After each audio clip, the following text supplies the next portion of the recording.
ప్రభునందు ప్రియులారా, ప్రభునామమున మీకు వందనములు. ఈరోజు ఆరాధనకు సహకరంగా ఆదికాండము 1వ అధ్యాయము 27వ వచనము. దేవుడు తన స్వరూపమందు నరుణ్ణి సృజించెను. దేవుని స్వరూపమందు వాణ్ణి సృజించెను. స్త్రీనిగాను పురుషునిగాను వాణ్ణి సృజించెను.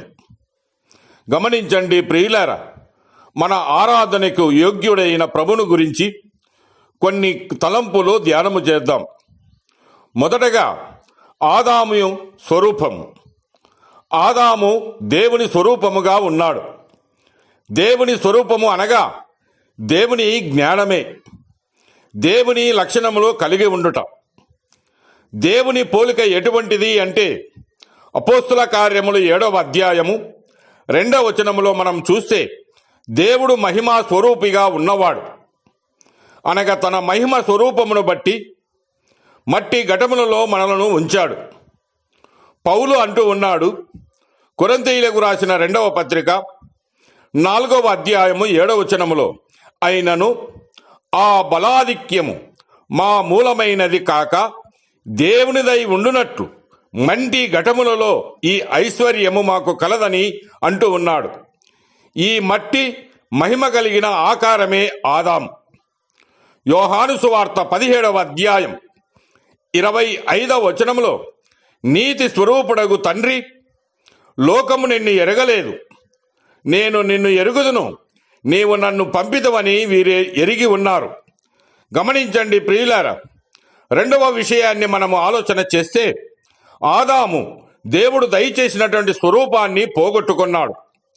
దేవుని ఆకారంలో ఉన్న ఆదాము పాపము చేసి దేవుని స్వరూపమును పోగొట్టుకున్నాడు. అందుకే వారు దేవుని ఎదుటకు రాలేకపోవచ్చు ఉన్నారు.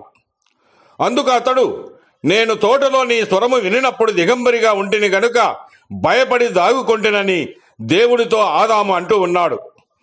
ఆదాము అవ్వలే కాదు, సర్వ మానవాళి అంతా కూడా అదే విధముగా పాపము చేసి దేవుని సన్నిధికి రానివారుగా ఉన్నారు.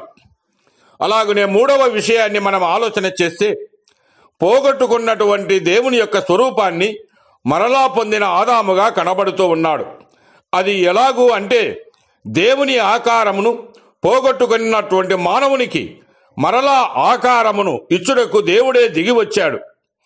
ఆయన అదృశ్య దేవుని స్వరూపి అయి సర్వ సృష్టికి ఆది సంభూతుడై ఉన్న ఆ ప్రభువు సర్వ మానవాళి కొరకు ఆయన శరీరధారిగా ఈ భూలోకమునకు వచ్చెను. మనుషుల పోలికగా పుట్టి దాసుని స్వరూపము ధరించుకొని తన్ను తానే రిక్తునిగా చేసుకున్నాడు. అంతేకాక అతడు తృణీకరింపబడినవాడుగాను, మనుషుల వలన విసర్జింపబడినవాడుగాను, వ్యసనాక్రాంతుడుగాను, వ్యాధిని అనుభవించిన వాడుగాను, మనుషులు చూడనొల్లని వాడుగాను ఉండెను. అతడు తృణీకరింపబడినవాడు గనుక మనము అతనిని ఎన్నిక చేయలేకపోతుమి. కనుక ప్రియులారా, మన నిమిత్తమై మరలా మనకు దేవుని యొక్క స్వరూపాన్ని, మనకు రక్షణను దయచేసినటువంటి ఆ ప్రభు యొక్క మరణ పునరుత్థానములను జ్ఞాపకం చేసుకొని మనం ఎంతగానో ఆయనను స్తుతిస్తూ ఆరాధిస్తూ ముందుకు సాగుదాం. దేవుడు మిమ్మల్ని దీవించి ఆశీర్వదించునుగాక.